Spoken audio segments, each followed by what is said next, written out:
May I know if this is Miss Amelia? Yes, it's me. And you are? Nice to meet you, Miss Amelia. My name is Henry. I was hired by your father, Mr. Smith, not long ago.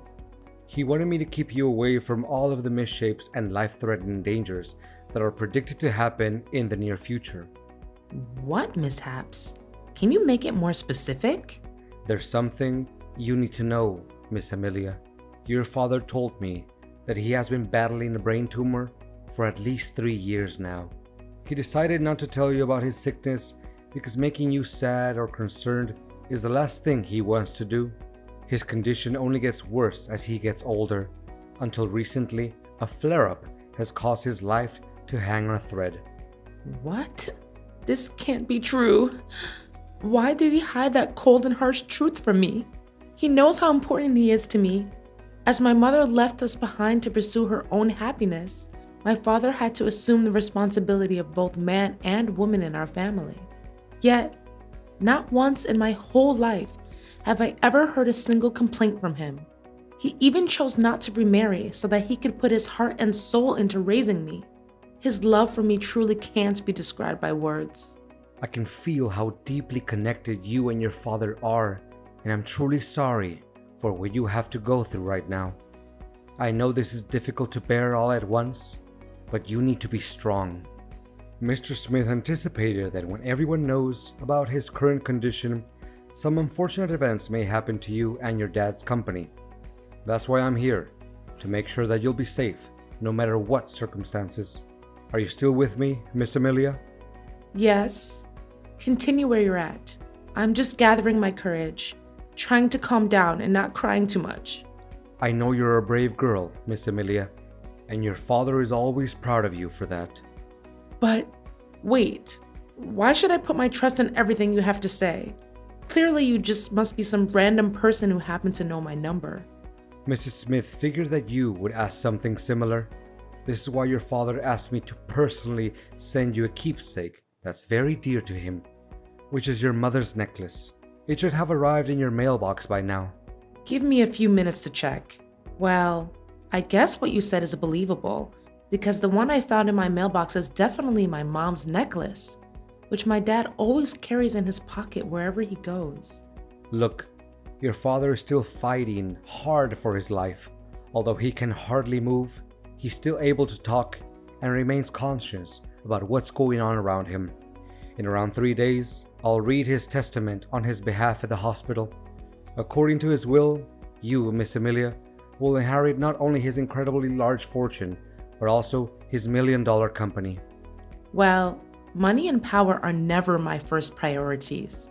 All I care about right now is my dad's vitality and well-being. Money and power may not matter much to you, but your father fears that some people may try to steal them from you, or even try to get rid of you so that they can lay their hands on your father's enormous property. That's why I'm here to protect you, and I'll be secretly watching over you from afar and immediately interfere whenever I feel that your safety is in peril. But you gotta make sure that no one can find out the truth about me, even the people who are closest to you. If that's what my dad wants, then I have no reason to disobey. But may I know the identity of people who want to harm me to appropriate my dad's wealth? Well, there are some names on your father's list of possible suspects. Until now, they haven't made any shady move yet, but it doesn't mean that you can let your guard down. Remember, anything can happen and put your life at risk after your father makes his announcement in a few days, and you have to prepare yourself for the worst case scenarios. I understand. Thanks for the advice.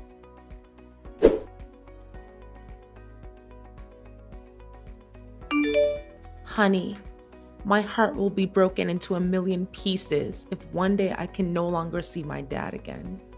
You know it hurts me as much as it hurts you. But as the doctor said, your father's at the final stage and his chances of making it through are very slim. Please don't say that. It saddens me to an infinite extent. I'm well aware that your dad occupies a very special place in your heart, but now that his part in this lifetime is almost complete, don't you think it's about time that we need to start focusing on keeping up his legacy and make him proud? Legacy? You mean his company? Well, I don't see any point in avoiding this matter. In fact, your father has dedicated his whole life for the growth of the company. Correspondingly, I'm sure that he would want us to take over his place and prolong his thriving business, don't you think? It really doesn't make any sense if you let his lifelong effort go down the drain by worrying too much about his destined demise. I mean, you may have a point in what you're saying, but honestly, there's no spare room for anything else in my mind right now other than my dad's life being on the line. I acknowledge what you have said, and I'm sympathetic to it. However, an organization can't operate without a leader. If you feel like you're not up for the task just yet, it's my duty, as your husband, to help you weather the storm and get through this time. To put it more precisely, I would like to lend you a helping hand and take the responsibility of Chief Executive Officer, the position which your dad used to have. Of course, the company's share that your father once held is still under your ownership. So, what do you say? Well, I really appreciate your thoughtfulness towards me.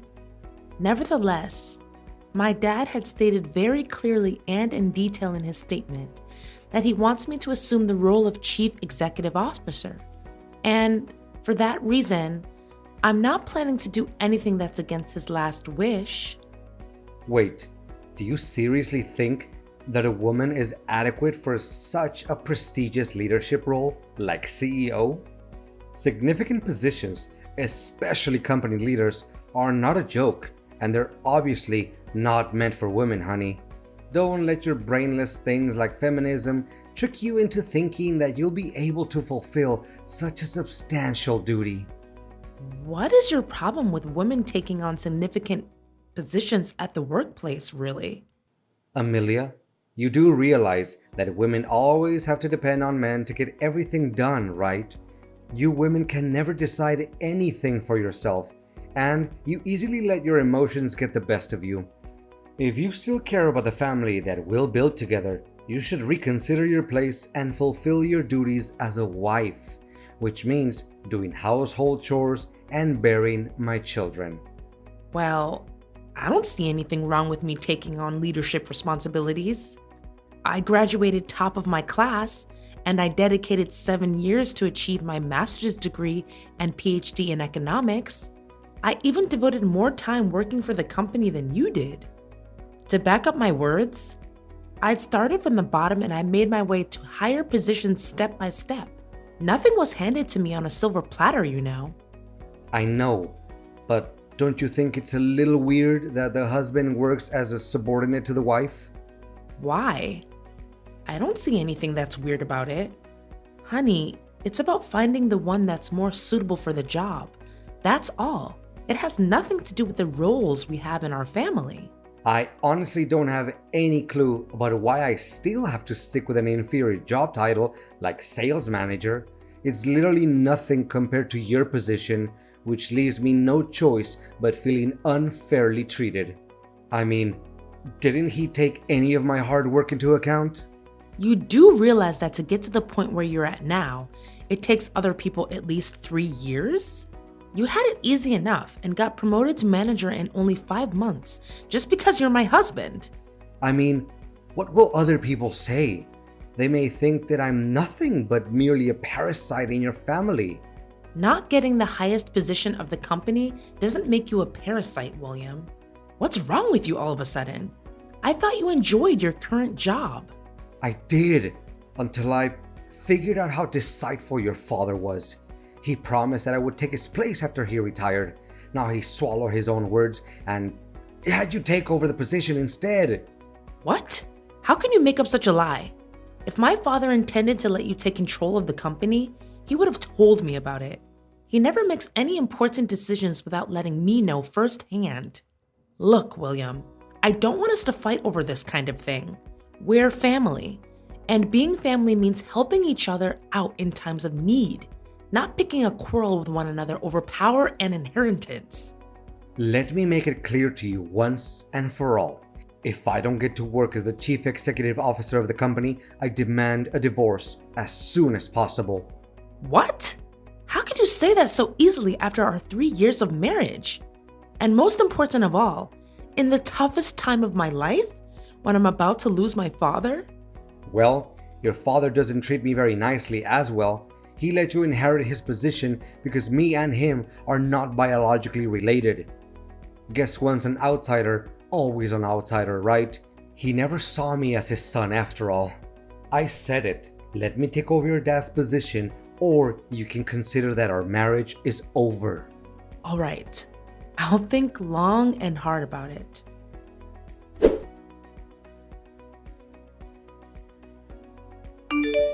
William, you can't believe what happened to me when I was on my way home after Dad's funeral.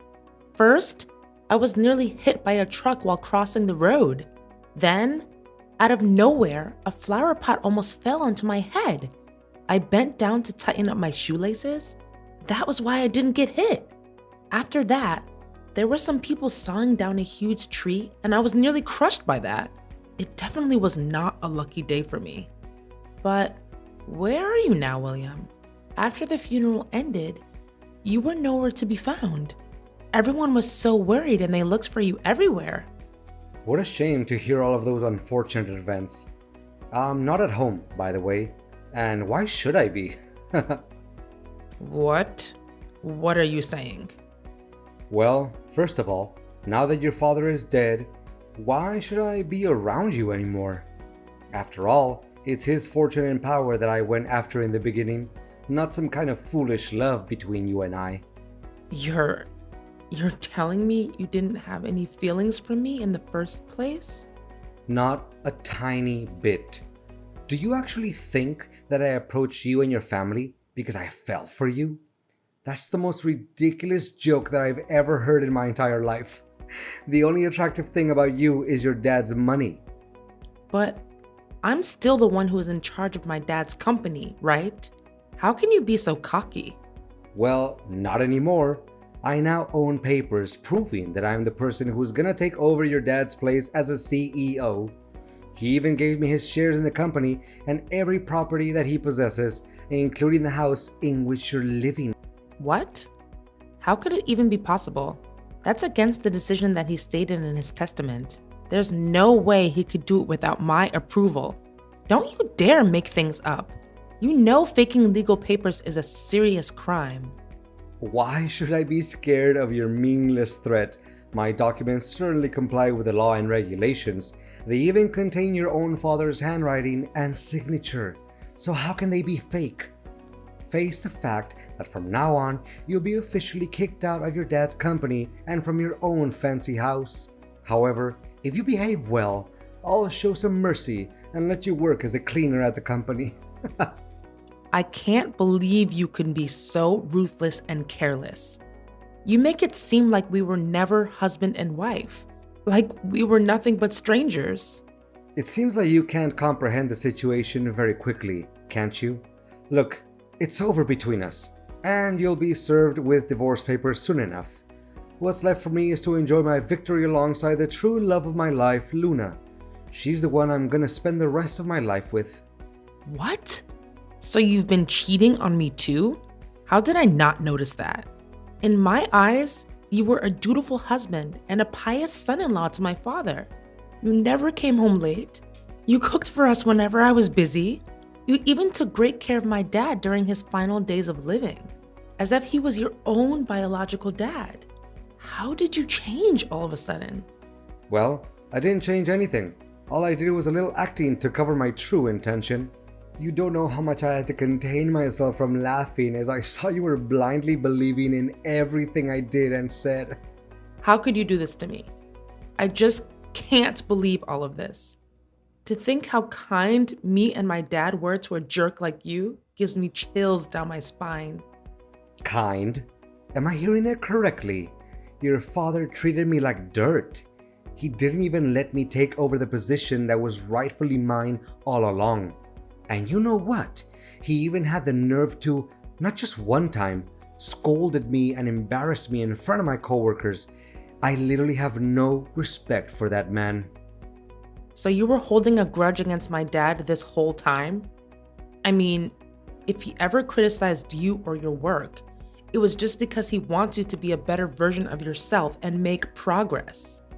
Well, now that hypocrite can carry all the criticism with him to his grave. So long, Amelia. Enjoy your homeless life.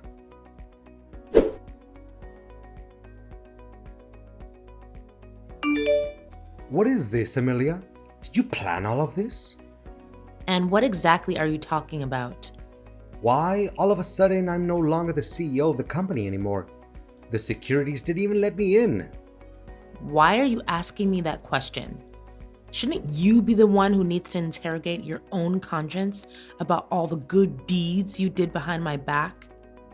I can't believe such a cruel, heartless, and gruesome person like you would exist.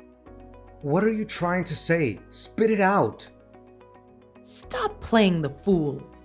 First, you took advantage of my father's sickness and brutally forced my father to sign all kinds of papers so that you can claim ownership of his fortune and his shares in the company.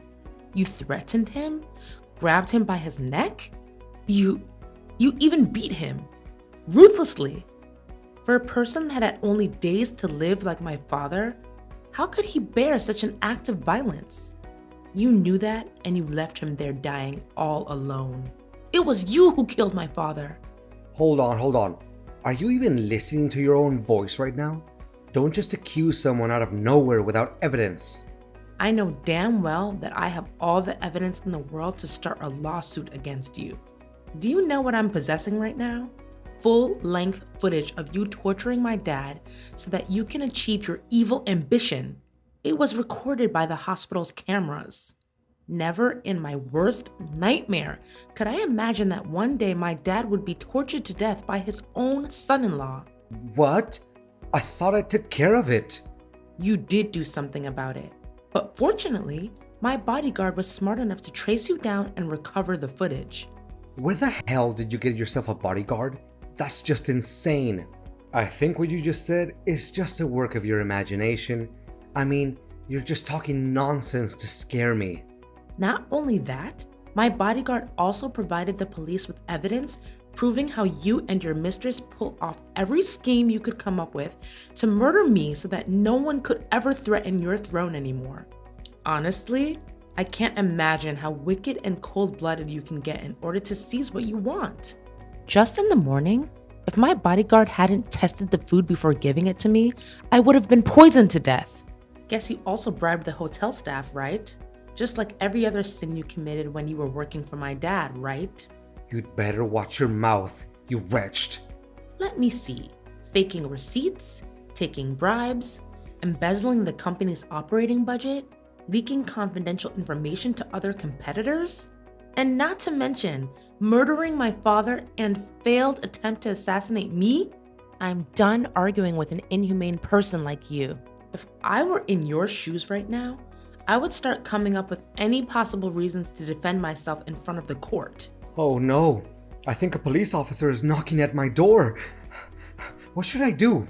Please, withdraw your complaint along with the evidence. You can't do this to me. Your days of abusing your power and violence are over, William. Don't ever let me see your face again.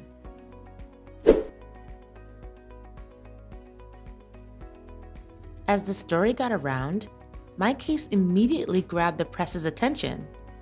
The public, especially William's colleagues, were so angry that they even came to William's parents' place to demand justice for me. William fought as hard as he could and came up with every absurd and invalid argument to defend his crimes. However, with all the evidence that my bodyguard secretly helped me gather, I still won the case. Finally, my ex-husband's mask was exposed along with all of the dreadful crimes that he committed for the sake of power and money. William was sentenced to 20 years in prison, and all of his property was confiscated and returned to its rightful owner, which is me, the CEO of my dad's company. Being a competent, talented woman with a solid academic background, the substantial duty of a leader doesn't slow me down at work. In fact, it helps my capacity and qualities stand out. which contributes to fortifying the position at the company. My bodyguard is still doing a great job at protecting me from every danger I could possibly encounter. Well, he's not only my bodyguard anymore, but he's also my best friend, a person who I can share each and every one of my secrets with, and most importantly, he's my future husband.